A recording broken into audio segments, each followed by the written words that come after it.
दोस्तों आप सभी का आपके अपने YouTube चैनल एग्जाम पैरा पर मैं फार्मासिस्ट रॉबिन सिंह एक बार फिर से हाजिर हूं आप सभी के लिए लेकर के MPSB यानी MP फार्मासिस्ट का एग्ज़ाम पेपर जो कि कंडक्ट हुआ था हमारा 20 फरवरी 2025 को।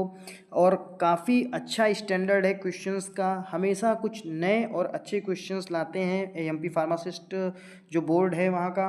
और पेपरों का जो इसके पेपर्स का जो लेवल रहता है क्वेश्चंस का बहुत ही शानदार रहता है। तो हमने इसका फर्स्ट पार्ट किया था, लगभग 25 क्वेश्चन करे थे और ये सेकंड पार्ट हमारा रहने वाला है। और दोस्तों फिर से वही बात है कि अगर आपने चैनल को सब्सक्राइब नहीं किया है तो प्लीज़ चैनल को सब्सक्राइब कर लें, वीडियो को लाइक कर लें और अपने दोस्त तक जरूर शेयर करवा दें। ठीक है, तो बढ़ेंगे हम लोग आज के अपने सेशन की तरफ। देखिए कितना शानदार क्वेश्चन है, कह रहा है drug contains terrestrosin ABCD and E। मतलब ऐसी ड्रग जो कंटेन्स करती है टेरेस्ट्रोसिन ABCD और E, वो कौन है? तो आप बताएंगे जा करिए गोखरू। गोखरू जो है, गोखरू में पाया जाता है टेरेस्ट्रोसिन ABCD एंड E। ठीक है ना। और गोखरू को हम लोग कहते हैं इसको ट्राइबुलस टेरिस्टाइरिस, इस नाम से भी जानते हैं, ट्राइबुलस टेरिस्टाइरिस के नाम से भी जानते हैं। ठीक है ना। तो अब हम लोग इसको लर्न कैसे करेंगे तो आप बताएंगे, देखिए drug contains terrestrosin ABCD and E gokhru. Drug contains terrestrosin ABCD and E gokhru. Drug contains terrestrosin ABCD and E gokhru. बहुत सही, वेरी नाइस। बढ़ेंगे 27 नंबर ऑफ क्वेश्चन की तरफ। देखिए क्या है, कह रहा है emetics are used to. Emetics का इस्तेमाल कहाँ हम लोग करते हैं तो आप बताएंगे वॉमिटिंग को इंड्यूस कराने के लिए, यानी किसी को वॉमिटिंग कराने के लिए हम लोग इमेटिक्स का इस्तेमाल करते हैं। तो emetics are used to induce vomiting. Emetics are used to induce vomiting. Emetics are used to induce vomiting. Very nice. 28 number of question पे चलेंगे। कह रहा primary role of vitamin K in the human body. Human body में vitamin K का primary role क्या होता है? तो आपको पता है विटामिन के जो है बच्चा बच्चा जानता है कि ब्लड को क्लॉट करने के लिए इस्तेमाल में मतलब लाया जाता है। ठीक है, तो विटामिन के जो है ब्लड क्लॉटिंग के लिए होता है। तो अब इसको लर्न करनी चाहिए, हालांकि इसको लर्न करने की जरूरत नहीं है कि primary role of vitamin K in the human body blood clotting. Primary role of vitamin K in the human body blood clotting. Primary role of vitamin K in the human body is blood clotting. Very nice. बढ़ेंगे अगले question की तरफ। 29 number of question. देखिए क्या कह रहा है कह रहा है यहाँ पे ब्लैंक स्पेस है।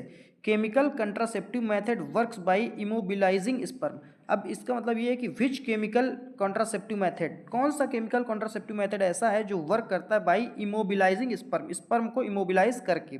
ठीक है ना। तो ये आ जाएगा जाकर, देखिए कंट्रासेप्टिव का मतलब होता है जाकर के कि फैमिली प्लानिंग से रिलेटेड है। ठीक है, यानी जो स्पर्म है या स्पर्म की जो मोटिलिटी है उसको कम कर देंगे, उसको रोक देंगे।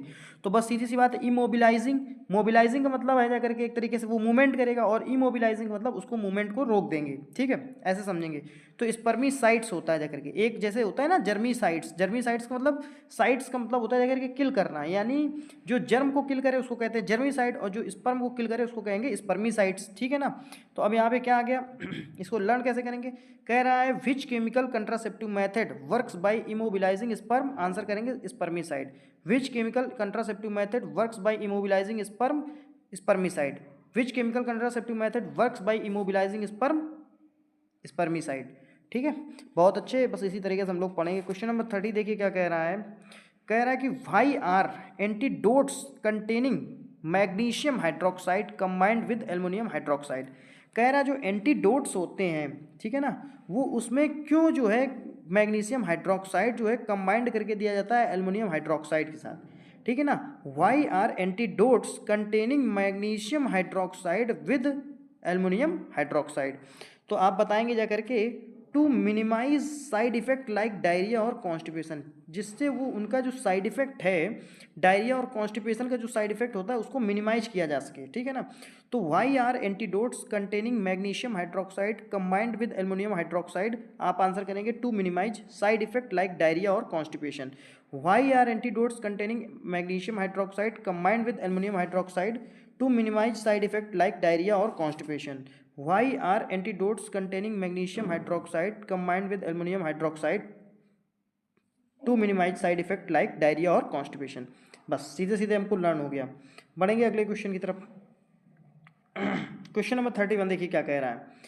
कह रहा है what does the presence of high level of ketones bodies in urine indicates. अगर यूरिन में आपके high level of ketone bodies present है तो ये क्या इंडिकेट करता है?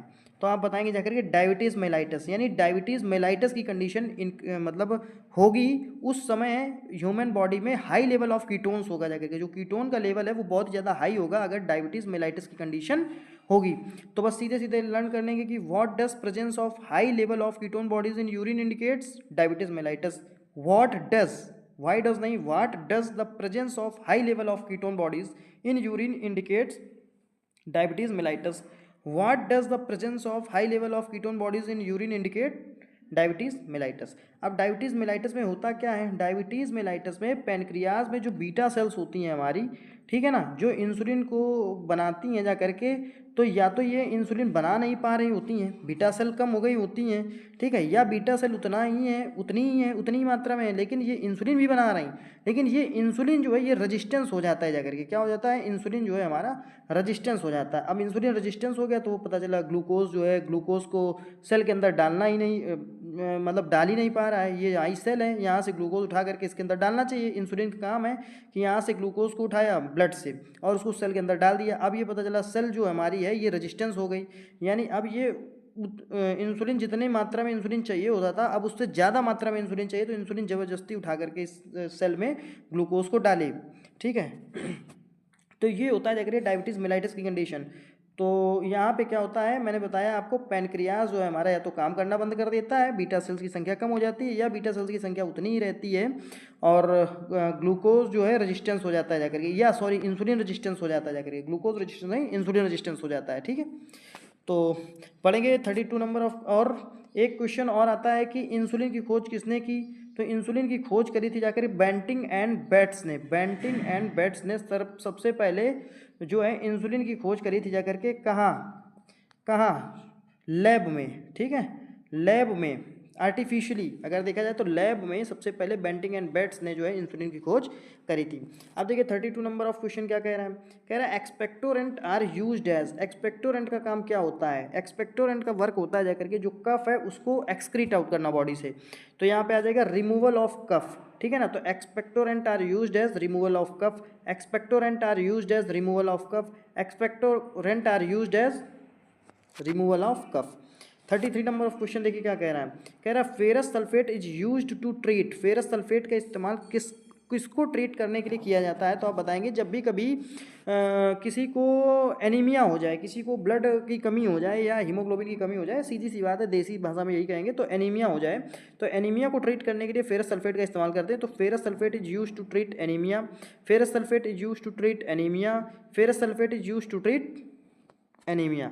34 नंबर ऑफ क्वेश्चन पे चलेंगे, देखिए क्या कह रहा है, कह रहा है disadvantage of parenteral route. Parenteral route का डिसएडवांटेज क्या होता है जाकर के, जो भी पेरेंट्रल रूट होता है, तो पेरेंट्रल रूट का डिसएडवांटेज क्या होगा। ये सबसे पहले देखिए आपने जब पढ़ा होगा तो ये पहली बात तो पेनफुल होता है, क्योंकि जब आप इंजेक्शन लगाएंगे जाकर के तो इंजेक्शन पेन करता है जाकर के। दूसरा क्या होता है, क्विक एक्शन होता है जाकर के, तो क्विक एक्शन होने का एक साइड इफेक्ट ये है कि अगर दवा जो है फ़ायदा कर रही तब तो ठीक है, और अगर दवा फ़ायदा नहीं कर रही है जाकर के तो पता चला कि एडवर्स इफेक्ट कोई शो कर दे या कोई साइड इफेक्ट शो कर दे, तो वो साइड इफेक्ट फिर उतनी ही जल्दी साइड इफेक्ट भी आपको देखने के लिए मिलेगा जितनी जल्दी उसका इफेक्ट देखने के लिए मिलता है, ठीक है। तो ये होता है जाकर के डिसएडवांटेज ऑफ पेरेंट्रल रूट, ठीक। तो इनकन्वीनियंट एंड पेनफुल, इनकन्वीनियंट तो होता है और साथ साथ पेनफुल भी होता है, ठीक है। तो यहाँ पे आप याद कर लीजिए कि disadvantage of parenteral route is inconvenient and painful, disadvantage of parenteral route is inconvenient and painful, disadvantage of parenteral route is inconvenient and painful, ये आपको बोलना रहेगा, ठीक है। 35 नंबर ऑफ क्वेश्चन देखिए क्या कह रहा है, कह रहा है Gutzeit apparatus is used as. Gutzeit apparatus का इस्तेमाल हम लोग कहाँ पे करते हैं, तो आप आंसर करेंगे जाकर के कि गैजेट अपरेटस का इस्तेमाल करते हैं लिमिट टेस्ट फॉर आर्सेनिक।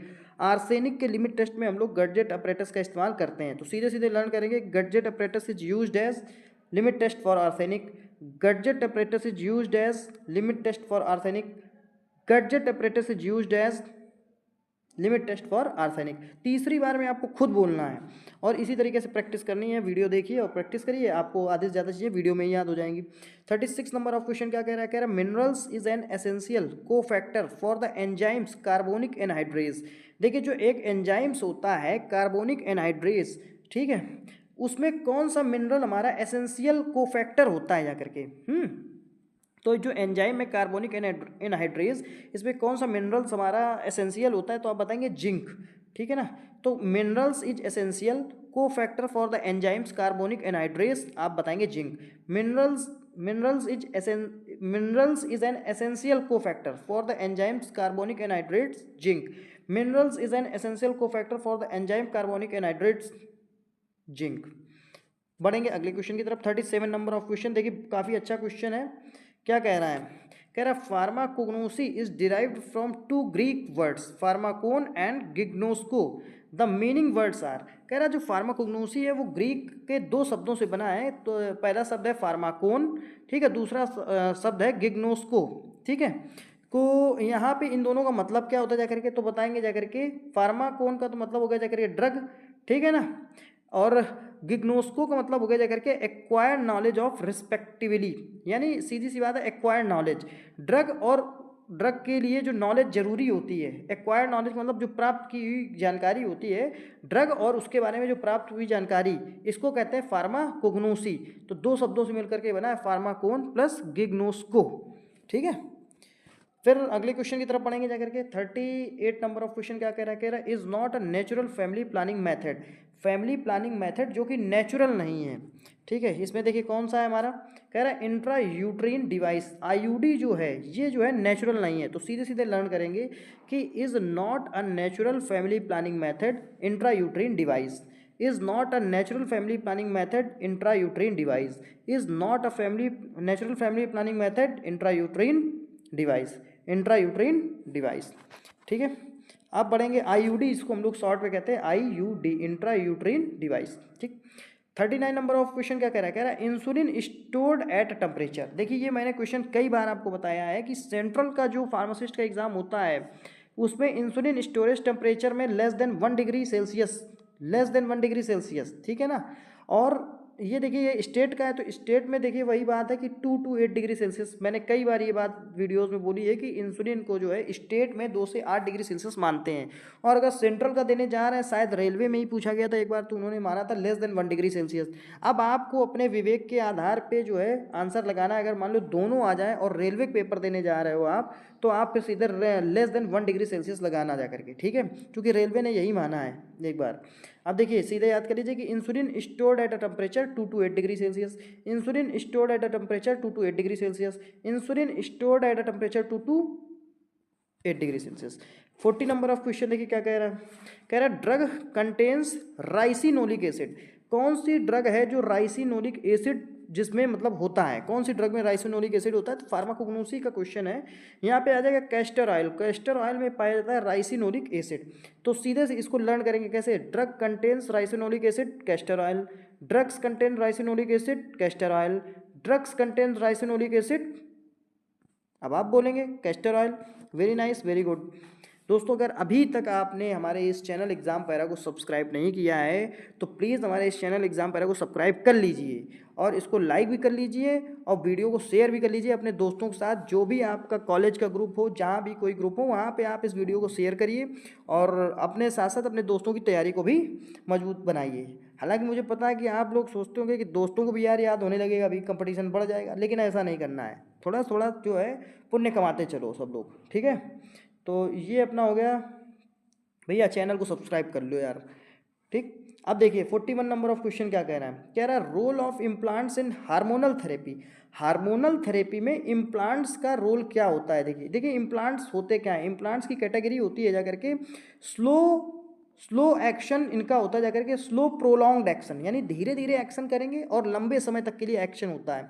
तो सीधी सी बात है, अगर हार्मोनल थेरेपी भी देंगे तो हार्मोनल थेरेपी में भी यानी जो हमारे हार्मोन्स हैं वो धीरे धीरे और लंबे समय के लिए काम करेंगे जाकर के। वैसे भी हार्मोन्स जो होते हैं वो हमारे स्लोली वर्क करते हैं और लंबे समय तक के लिए वर्क करते रहते हैं, लाइफ लॉन्ग वर्क करते हैं हार्मोन्स, ठीक है। तो देखिए यहाँ पे आंसर क्या है, आंसर आपका है दे offer long term controlled release of hormones. जैसे सीआर वाली टैबलेट आती है कंट्रोल्ड रिलीज टैबलेट, यानी ये धीरे धीरे घुलती है और लंबे समय के लिए जो है रिस्पॉन्स देती है। तो उसी तरीके से आपका इम्प्लांट्स भी होता है कंट्रोल्ड रिलीज ऑफ हार्मोन्स। इसका राइट आंसर क्या होगा कि role of implants in hormonal therapy. Hormonal therapy में इम्प्लांट्स का रोल क्या होता है, तो आप बताएंगे they offer long term controlled release of hormones, role of implants in hormonal therapy, they offer long term controlled release of hormones, role of implants in hormonal therapy, they offer long term controlled release of hormones. अब बढ़ेंगे 42 number of question पे। 42 number of question बहुत ही शानदार question है। देखिए क्या कह रहा है, कह रहा है route of administration is preferred for drugs that are poorly absorb from the GIT. कह रहा है कि अगर कोई ड्रग्स गैस्ट्रो इंटेस्टाइनल ट्रैक्ट, जिसको हम लोग जीआईटी कहते हैं, यानी अगर ओरली देंगे, किसी को मुंह से देंगे कोई भी मेडिसिन, तो वो क्या होगी जा करके, वो भाई सीधी सी बात है कि जीआईटी में पहुंचेगी, पेट में पहुंचेगी, बस पेट वाले रास्ते को जीआईटी कह देते हैं, गैस्ट्रो इंटेस्टाइनल ट्रैक्ट। अगर वो वहाँ से एब्जॉर्ब नहीं हो रही या धीरे धीरे एब्जॉर्ब हो रही, पुअरली एब्जॉर्ब हो रही, जितना एब्जॉर्ब होना चाहिए उतना नहीं हो रही, तो फिर हम लोग कौन सा रूट ऑफ एडमिनिस्ट्रेशन को प्रेफर करेंगे, मतलब फिर इसके अलावा कौन से रूट से हम लोग मेडिसिन को देंगे। तो यहाँ पे आप आंसर करेंगे जाकर के सबलिंगली देंगे जाकर के। क्या होता है सबलिंगली? सबलिंगल का मतलब जानना है, under the tongue, under the टंग होगा, ये माउथ से ही इंटर ये भी करेगा जा करके, लेकिन ये अंडर द टंग होगा। अंडर द टंग में क्या होता है, लिपिड्स, जो हाईली लिपिड सॉल्युबल ड्रग्स होती हैं वो अंडर द टंग रखी जाती हैं, समझे ना। एक क्वेश्चन आपका बनता है कि अंडर द टंग जो सबलिंगल टैबलेट्स होती है वो किस तरीके की होती है, तो आप बताएंगे highly lipid soluble tablets is known as sublingual tablet. मतलब सबलिंगल मतलब अंडर द टंग होता है, ये डिफिनीशन नहीं, लेकिन किस तरीके की कैटेगरी की मेडिसिन होती हैं जो हाईली लिपिड सॉल्युबल होती है, उनको हम लोग जीभ के अंदर रख करके ही इस्तेमाल कराते हैं। तो अब यहाँ पे इसको याद कर लीजिए कि route of administration is preferred for drugs that are poorly absorbed from the GIT sublingual route. Route of administration is preferred for the drugs that are poorly absorbed from the GIT sublingual route. Route of administration is preferred for the drugs that are poorly absorbed from the GIT sublingual route. अब बढ़ेंगे 43 number of question पे। देखिए क्या कह रहा है हमारा 43 number of question, कह रहा है factors does not significantly affected drug absorption. Factors जो कि सिग्निफिकेंटली अफेक्ट नहीं करते हैं ड्रग के एब्जॉर्प्शन को। सीधी सीधी याद कर लीजिए आप एक बात कि अगर मान लो आप कोई ड्रग खाते हैं तो उस ड्रग जो है वो ड्रग कई तरीके के चरणों से होकर के गुजरती है। जैसे उसका एडीएमई प्रोसेस एक होता है, एब्जॉर्प्शन, डिस्ट्रीब्यूशन, मेटाबॉलिज्म और एक्सक्रीशन। तो यहाँ एब्जॉर्प्शन की बात हो रही है, पहले ड्रग को एब्जॉर्ब कराओ, ठीक है, मतलब ड्रग की एंट्री कराओ ब्लड स्ट्रीम में, ब्लड में, उसको कहते हैं एब्जॉर्प्शन। अब यहाँ पे क्या है, देखिए एक मिनट थोड़ा सा रुकेंगे। हाँ, क्वेश्चन कह रहा है फैक्टर्स, कौन सा फैक्टर ऐसा है जो कि ड्रग के एब्जॉर्प्शन को मतलब कोई भी अफेक्ट नहीं करेगा, कोई भी प्रभाव नहीं डालेगा, तो वो फैक्टर है रूट ऑफ ड्रग एक्सक्रीशन। मतलब रूट ऑफ ड्रग एडमिनिस्ट्रेशन होता है, यानी एडमिनिस्टर्ड कहाँ से, बॉडी के अंदर कहाँ से जा रही ड्रग, तो वो फैक्टर अफेक्ट करता है ड्रग के एब्जॉर्प्शन को। भाई अगर आईवी दे रहे हो तो पूरी एब्जॉर्ब हो जाएगी, ओरली दे रहे हो तो उसका पहले फर्स्ट पास मेटाबॉलिज्म होता है जाकर के लीवर में, तो ड्रग उतनी नहीं एब्जॉर्ब होती है। तो यहाँ पे कह रहा है लेकिन रूट ऑफ ड्रग एक्सक्रीशन, अब कह रहा है कि जो ड्रग की बाहर निकलने की दर है, या जो रूट है, सॉरी जो रास्ता है ड्रग की बाहर निकलने का, देखिए या तो आपका ड्रग पसीने के माध्यम से निकलेगा, सीधे सीधे समझेंगे स्वेटिंग के माध्यम से निकलेगा, ठीक है ना, या तो आपकी कोई मेडिसिन है तो वो लंग्स के थ्रू निकलती हैं, ठीक है ना, या तो कुछ मेडिसिन आपकी होती हैं जो यूरिन के थ्रू निकलती हैं जाकर के, कुछ मेडिसिन ऐसी होती हैं जाकर के जो आपकी स्टूल के थ्रू निकलेंगी जाकर के, ठीक। अब कह रहा है इन सब का कोई भी प्रभाव नहीं पड़ता है जाकर के ड्रग के एब्जॉर्प्शन पे। बस सीधे सीधे याद करेंगे कि इन रूट ऑफ ड्रग एक्सक्रीशन, यानी अगर ड्रग के बाहर निकलने का जो रूट है उसका कोई भी प्रभाव ड्रग के एब्जॉर्प्शन पे नहीं पड़ता है। तो अब यहाँ पे इसको कैसे लर्न करेंगे कि factors does not significantly affected drug absorption, route of drug excretion. Factors does not significantly affected drug absorption, route of drug excretion. Factors does not significantly affected drug absorption, route of drug excretion। बढ़ेंगे 44 number of question पे। देखिए क्या कह रहा है, कह रहा है is the most effective prevention strategy for malaria. Malaria के लिए, मलेरिया की रोकथाम के लिए सबसे इफेक्टिव जो स्ट्रेटजी है, जो योजना है, वो क्या है। देखिए हिंदी में अगर हम लोग बोलेंगे तो फिर इसी तरीके के शब्द निकलेंगे, ठीक है ना। यूज़ ऑफ इंसेक्टिसाइड, सीधी सी बात है, इंसेक्टिसाइड का इस्तेमाल करिए और आप मलेरिया से जो है बच जाएंगे। मलेरिया फीमेल एनाफिलीज मॉस्किटो से होता है जाकर के मलेरिया, फीमेल एनाफिलीज मॉस्किटो जो है करता है जाकर के क्या, मलेरिया। फीमेल क्यूलेक्स क्या करता है जाकर के, तो एलिफेंटाइटिस करता है जाकर के, एलिफेंटाइटिस यानी हाथी पाँव, ठीक है, यानी फाइलेरिया, ठीक। और फीमेल एडिस या एडीज कह दें। तो एडीज से क्या होता है जा करके, तो एडीज से होता है जा करके डेंगू या और चिकनगुनिया, दोनों होते हैं जा करके, ठीक है ना। तो मलेरिया किससे होता है जा करके, प्लाज्मोडियम से होता है जा करके। एक क्वेश्चन बनता है कि मलेरिया किससे होता है, प्लाज्मोडियम से होता है जा करके, ठीक। तो यहाँ पे हम लोग इसको याद कर लेंगे। कह रहा है is the most effective prevention strategy for malaria use of insecticides. Is the most effective prevention strategy for malaria use of insecticide. Is the most effective prevention strategy for malaria, अब आप बोलेंगे यूज ऑफ इंसेक्टिसाइड्स। फिर 45 number of question पे चलेंगे। देखिए काफ़ी शानदार question है, जानदार क्वेश्चन लग रहा है यार ये तो। 45 नंबर ऑफ क्वेश्चन देखिए क्या कह रहा है evaluation the provisions of the drugs and magic remedies act objectionable advertisement 1954 and identify which of the following is prohibited under the act. कह रहा है अगर drug and magic remedies act जो कि 1954 1954 में आया था, उसके हिसाब से मतलब किस चीज़ को इसमें उन्होंने रोका है कि मतलब इस चीज़ को आप क्लेम नहीं कर सकते हैं। तो सीधी सी बात है जितनी भी शेड्यूल जे की बातें हैं ऐसे समझिए, या बीमारियां जो हैं उनको आप drug and magic remedies act के तहत आप ये नहीं दिखा सकते कि ये क्योरेबल हैं, ठीक है। अब भले ही वो क्योरेबल हो लेकिन आप दिखा नहीं सकते हो, क्योंकि ये गाइडलाइन कह रही है। तो कह रहा है advertising a drug claiming to cure diabetes. अगर कोई भी ड्रग जिसका एडवर्टाइज किया जा रहा हो और वो ये कह रहे हो कि हम डायबिटीज़ को पूरी तरीके से सही कर देंगे, तो वो जो है प्रोहिबिटेड है, यानी उस चीज़ पे रोकथाम लगी कि आप ऐसा नहीं बोल सकते हैं, ठीक है ना।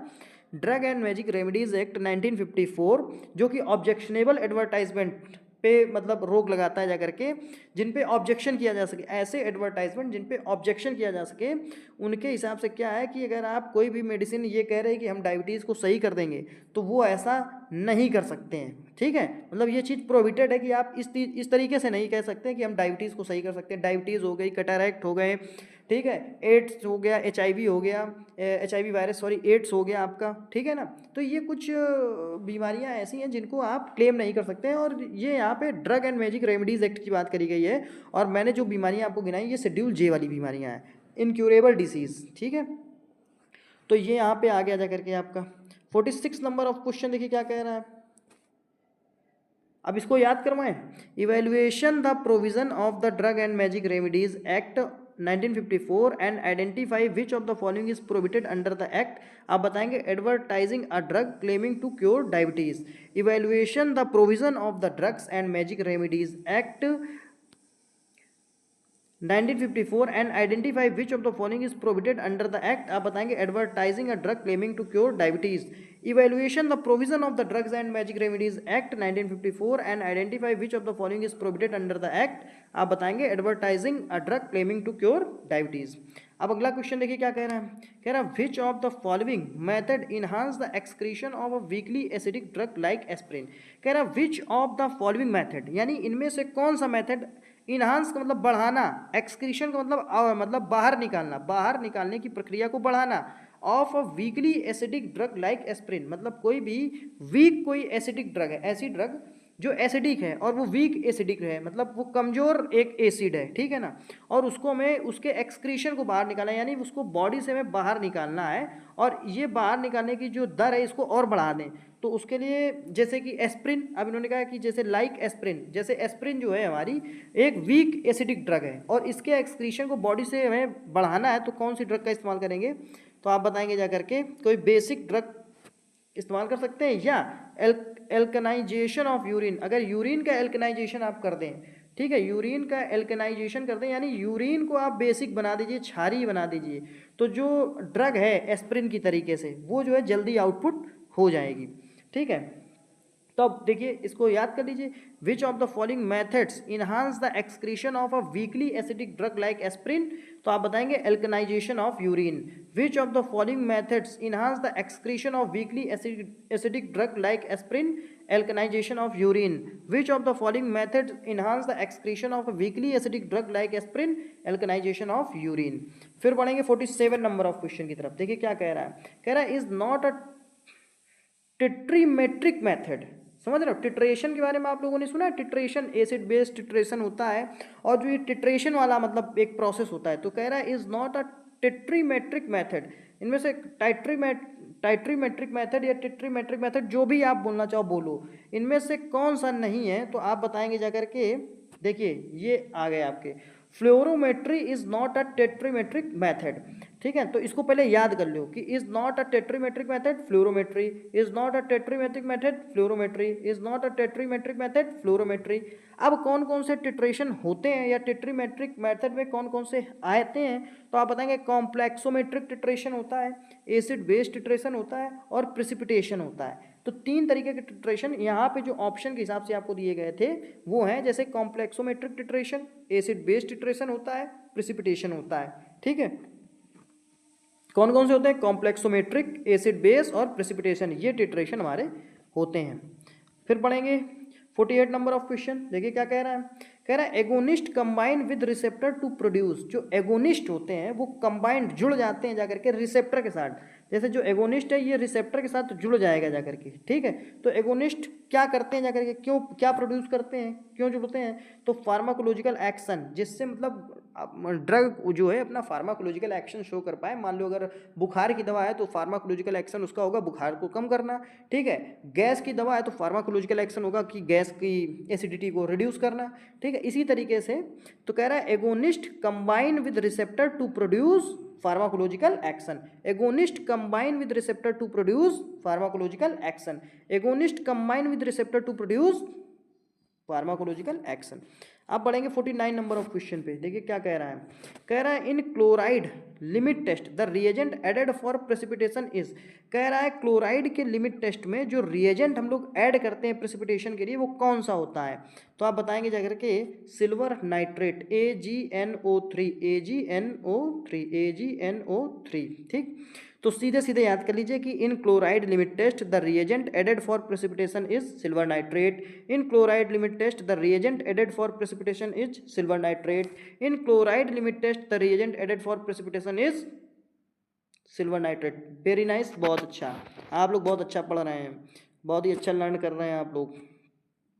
अब देखिए हमारा 50 नंबर ऑफ क्वेश्चन क्या कह रहा है, कह रहा है analyse and identify the class of drug is explicitly prohibited from import under the drug and cosmetic act 1940।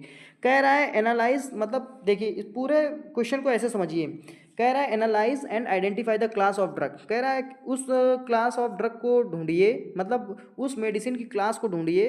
ठीक है, जो कि प्रोहिबिटेड है from import under the drug and cosmetic act 1940।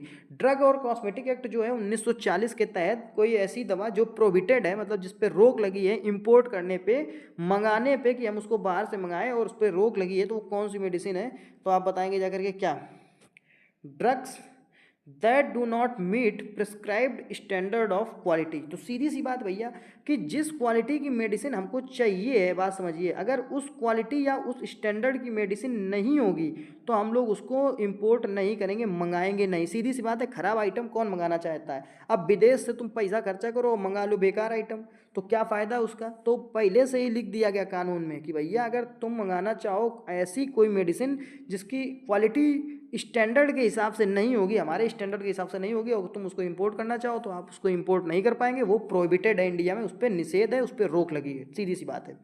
तो अब इसको लर्न कर लीजिए। कह रहा है analyse and identify the class of drug is explicitly prohibited from import under the drug and cosmetic act 1940, drugs that do not meet prescribed standard of quality.